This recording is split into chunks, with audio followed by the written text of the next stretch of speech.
Regularization. Okay. So first thing is, before getting into this topic, you have to know some basic things which we have already discussed in the previous classes. Previous class, in the sense, in the first class itself, I have told you the basics in machine learning, right? Just will recall, then you will get into this regularization concept, right? So you are building a what if you are having a problem statement, we are building a model in machine learning, right, to solve that problem, right or not? We are going to build a model to solve the problem using machine learning technique. That is what we are doing. We are going to do, right, using this any neural network concept or machine learning concept, whatever it is. We are going to solve the problem. In order to solve the problem, we are going to build a I need your response. You are going to build here model, machine learning model, right? Okay. So you know the concept of training set and testing set, right? What is training set? What is meant by training set? The data which are used for training the model. For example, I am giving you again and telling you, you are going to solve a problem that we can able to say we have a set of images. Okay, in the set of images, some images are having Tamil letters and some images are having English letters. Okay, what is? You have set of images. Some images having Tamil letters, some images having English letter. So your task or problem statement is you are going to classify it. Whenever you are giving a new image, it has to classify whether it leads to Tamil class or it goes to English class. That is our problem statement, right? So before you are going to create a model, the model will predict whether it is Tamil or English, right? So to predict that, the model should be trained, right or not? So for training the model, a set of data, a large amount of data will be used to train that model. That data will be calling it as training. Be louder. Training set. Got it? To train. So a large amount of hundreds and hundreds of images will be imported to that model using any one of the machine learning algorithm. Okay. So the model will be trained. So these features are like this. If the image has these features, it belongs to Tamil. If it has these features, it belongs to English. Likewise, with training the model, the set which are used for training the model is training set. What is meant by test set? Test set? Test set, which is simple, right? So I told you training set. What is test set? You have already studied AML paper. Test means? So the set of data for which you are going to predict, you are going to import that data and the model will predict whether it is an English or Tamil. So the test, the one which is going to predict by the model, that are test data or test set. Okay. So in any kind of model, two problems arises. One is overfitting, another one is underfitting. So do you know the difference? I already discussed in the class. Overfitting, underfitting. Do you remember? No. Anyone? No. So simply overfitting, underfitting. Take the example of yourself. So you are going to study Nndl with a book. Okay. So within the book, if I ask any question, means you can able to write clearly in your exam. Suppose if I twist any question beyond the book, means if not able to answer the question. So that is overfitting, which means that the model trained well for the training set.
paper. Some people are there like this now, right? So that is underfitting. So it is not producing good results for training data, it is not producing good results for test data. So normally you are building a model means our objective will not be underfitted model, right? Anyway, we will be trying to produce a good model. Am I right or not? Any problem statement, you are creating a machine learning model means you will try to produce good model only, right? So in order to produce good model, it should not include overfitting error, and it should not include underfitting error, both error, right? So in order to reduce this overfitting problem, the main concept used is another. Be louder.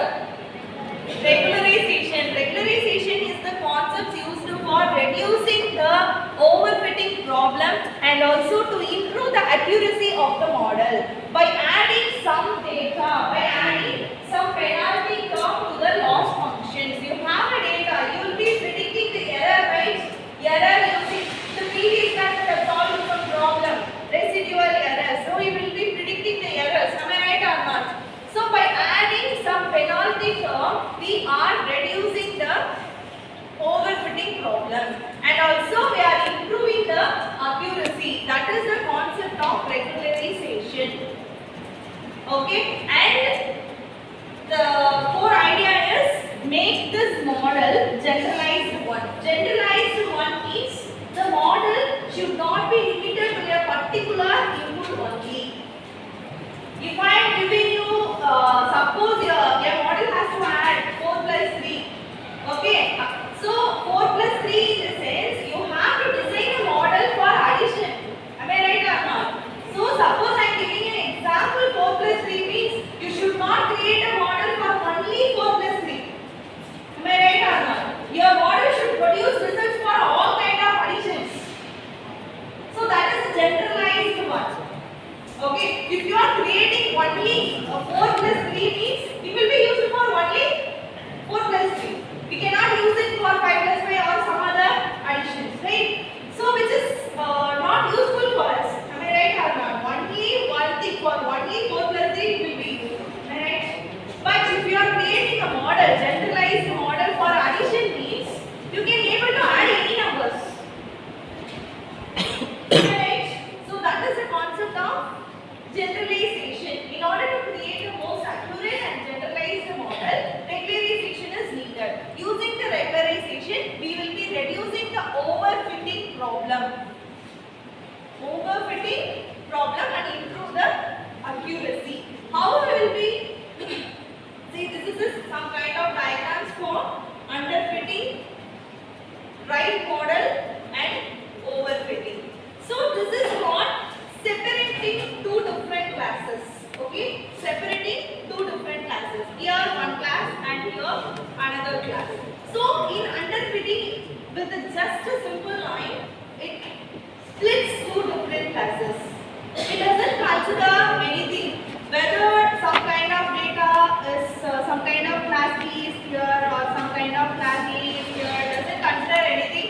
Just using a simple line, which is underfitting. So many class B data is available, many class A data is available in right side. So it produces worst results for both training and also test data. Right model means correctly splitting both the classes, class A and class B. Next, overfitting. Overfitting means it tries to overfit to the model. It tries to split each and every data in the set of clusters or set of bunches. Right? So that is overfitting. This one belongs to class A. This one belongs to class B. That's why I will not split like this. So everyone I would like to split exactly. That is what overfitted model, which will produce good result for training only. It will not produce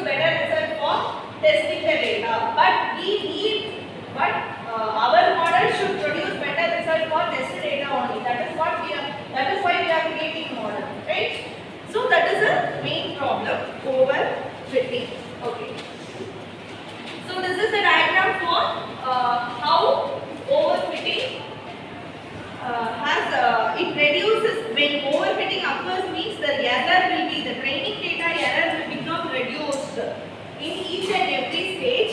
But when you insert a new test data, it will not reduce the error become more. Okay. How we are the working of regularization. How regularization works in the sense by adding the penalty term, by adding some kind of additional data. Simply we can say it as by adding some kind of additional data to the loss function. So see here, this is our formula. Cost function is equal to loss plus regularization term. So normally loss only consider. Cost function is nothing but our loss. In the previous class also residual, squared residual we calculated, right, which is nothing but our loss. Loss means actual output minus predicted output. That is the only thing we will consider in the problems, right? But in order to make the model accurate and generalized one, an extra term, by adding this regularization term, we are making that accurate model. So this is what we are going to add by adding extra term. In machine learning or neural network terminology, we are calling this as penalty term. Okay, adding the penalty term to the loss function. Okay, adding which one? Adding regularization or penalty term to the loss function to make the model accurate and generalized one, and to remove the overfitting problem. Okay, so next thing is we have certain different types of regularization approaches available in neural network. First one is L2 and L1 regularization, which is most commonly used regularization technique in neural network. L2 and L1 regularization. Here the simple difference is we will be using squared weight, here direct absolute value of weights. Okay, so here this L2 regularization is also called as weight decay. What we are going to do here is by updating the weights, by reducing the weights towards 0, by updating weights towards 0, we are achieving regularization. This is the formula for cost function in L2 regularization. Cost function is equal to loss. Loss as usual. Loss means how will you calculate the loss? Which is nothing but error. Actual minus predicted loss plus lambda is the parameter for regularization, which is a constant divided by 2m into summation of squared weights. Okay, summation of squared weights. So here we will reduce by adding some extra term, right? Some extra value, extra parameter will be added. This is what that extra parameter. That extra parameter will be added, and then here we are moving the weights towards 0, not exactly 0. If you are making the weights exactly 0 means that is L1 regularization. Making the weights towards 0 means L2, not exactly 0. That is the difference between L1 and L2. Okay? L1 means exactly moving, exactly changing the weights exactly to 0. L2 means towards 0. Okay? Here squared weights will be considered. Here directly absolute value of the weights will be considered. Okay? Got it? That is it. What is the main difference between L2 and L1? Both are regularization technique. Both are used for reducing overfitting. Both is having an extra term called regularization term or penalty term with the loss value. But you are making the weights towards, changing the weights towards 0, not exactly exactly 0 means L2. We are making or changing the weights exactly 0 means that is L1. Okay. So we will call L2. Another term for representing L2 is weight decay. Weight decay in the sense changing the weight, decreasing the weights, right? Weight decay. Another term used to represent L2 regularization. Weight decay. So why we are changing the sense? We are reducing the weights. So when you reduce the weights, the model becomes very simple. Okay, you are having a large and complex model. You are reducing the weights. So when you are reducing the weights, the model becomes very simple. So if you are having a simple model, means you can able to solve this using linearity concepts itself. It doesn't have non-linearity. When you are going for non-linearity only, it becomes very complex. So that is the main concept here. That's why we are adding regularization term and penalty term here. Got it? Clear? Which is very important. L2 under L1 regularization. Again I am telling you the basic differences towards making the weights towards 0 means L2 regularization. Making the weights exactly to 0 means that is L1 regularization. Another terminology used for representing L2 regularization? Yes, weight decay. Okay. On the whole, after applying the regularization, we will be getting decreased weights and also we have simple models so we can able to solve the problem easily. Got it? Clear? Shall we move on to the next one? Next one. For regularization techniques, I need answers from you. L2 and L1 regularization, which is a common one. Okay. The second, why do we need regularization? I need one word answer. To reduce overfitting problem. Got it? And to improve accuracy of the model. Got it?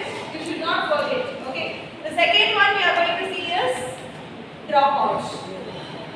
From the name itself, you can able to get some things right. Dropping something, dropouts. Right? Suppose, listen here. From this diagram, you can able to understand the concept easily. You are having a large complex neural network structure. Okay, architecture. You have simply I have represented this like this.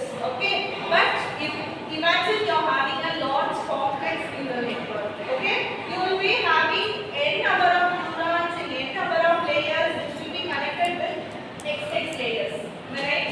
You will be having input layer, output layer, starting and ending. In between you can have n number of in between which kind of layer? N number of hidden layers available, right? Consider a large complex network, right? In which applying L1, L2 regularization is somewhat critical. Right? So this dropout will produce good results for very complex networks. Dropout in the sense n number of neurons will be selected which will be neglected from the network. Dropping out. Okay. So here in this example you have 3 layers here, right? Which is our output layer. This is our output layer. This is input layer. 2 hidden layers are available. Okay. So in this layer we can able to drop out hidden and also input neurons. We should not drop out the output. Okay, you should not touch output layer, but we can able to drop out input layer neurons and also hidden layer neurons. You can able to reduce any neuron in order to make the neural network very simple. If you make it very simple, means you can able to it will produce good results. Accuracy becomes more. We can able to avoid the overfitting problem. Right? So here these are called as dropout neurons. Okay? We are neglecting some neurons in the network architecture, neural network architecture. By using this, by dropping out, we are making the more complex model into a simpler one. Because along with this neurons, their connection is also neglected.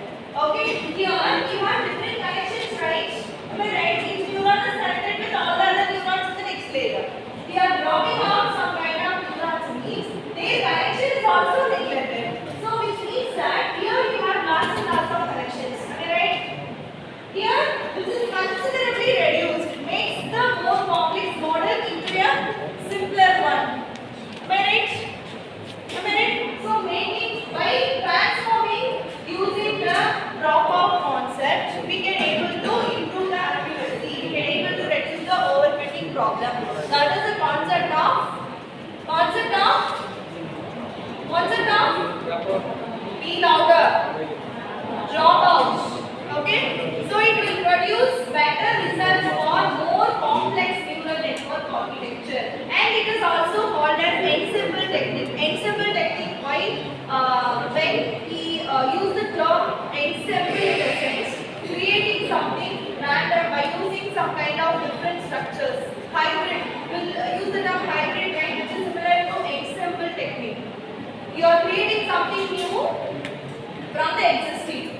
So this is our existing. You are going to create something new from the existing.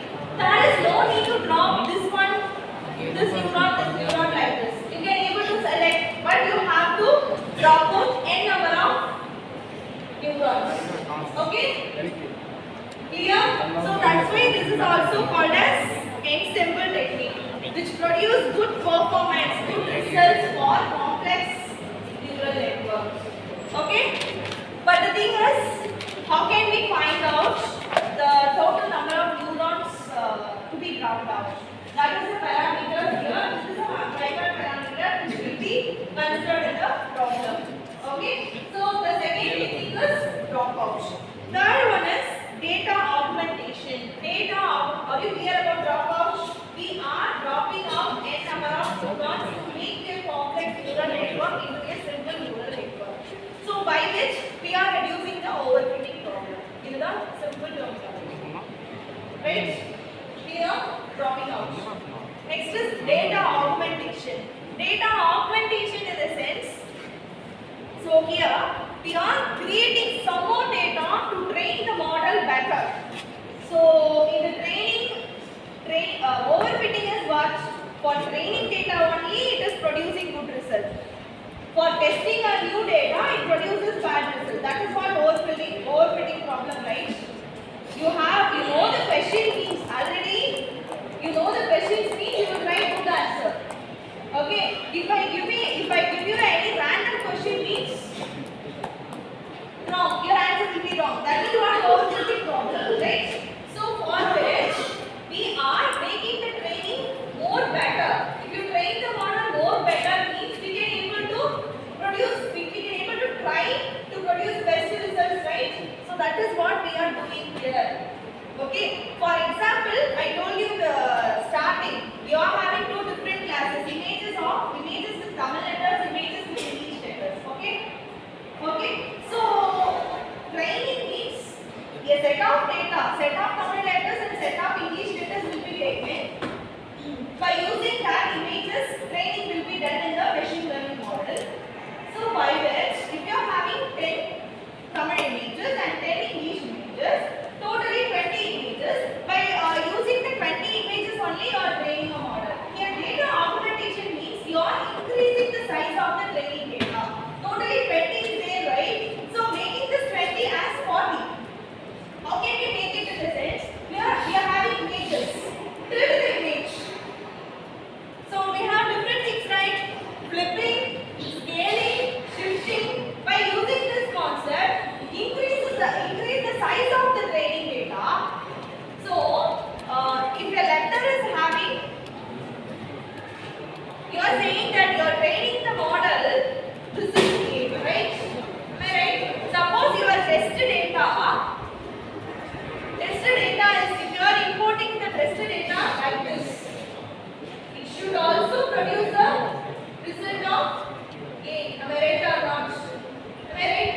So that if you are having, this is our input image for training, you are expanding the image like this, so that the model will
training set and testing set. Have you heard about validation set? I told you many times. What is validation set?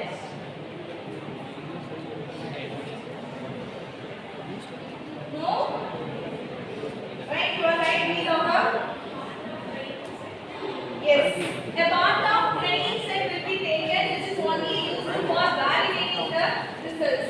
Whether the model is producing good results or not. In order to check for validation, a set of data from training set will be taken. That is called as validation set. So yearly stopping in the sense, this is a cross validation strategy. Here, when you use your model with the validation data, okay, it will produce good results means keep going. So at a certain point of time, for input validation data itself, if it produces error means stop there itself. That is yearly stopping. Whenever it moves, it goes on wrong, stop there itself. Listen here, this is our training error. Overfitting problem is for training, error will be less. For testing, error will be more. Right? So here, at a certain point, the validation data becomes, for the validation data, the test results becomes bad, which means that wrong results means at the time we have to stop, yearly stopping. So after that, if you are moving on, means it will produce bad results for testing. That's why here itself we are stopping the training phase. That is the concept of yearly stopping. We are going to stop the training phase if it reaches the error, if it reaches validation error. What is that? Is yearly stopping. Okay, only one more point. Another, this is a two-mark question, patience. Okay, what is meant by patience in the sense? Here, how much when we have to stop that yearly stopping point, where when we can stop that training process. We have to fix this as yearly stopping phase, right? So before that, there should be constant number of efforts which produces good results. Okay, here it produces good results, here it produces good results. A constant number of good results should be obtained. That number of times is nothing but patience. After which, if you move across the patience means you will get errors. Number of times it becomes maintained constant. That is patience. Okay. So second one is dropout. Third one is data augmentation. Fourth one is yearly stopping. Here we will see batch normalization in next class.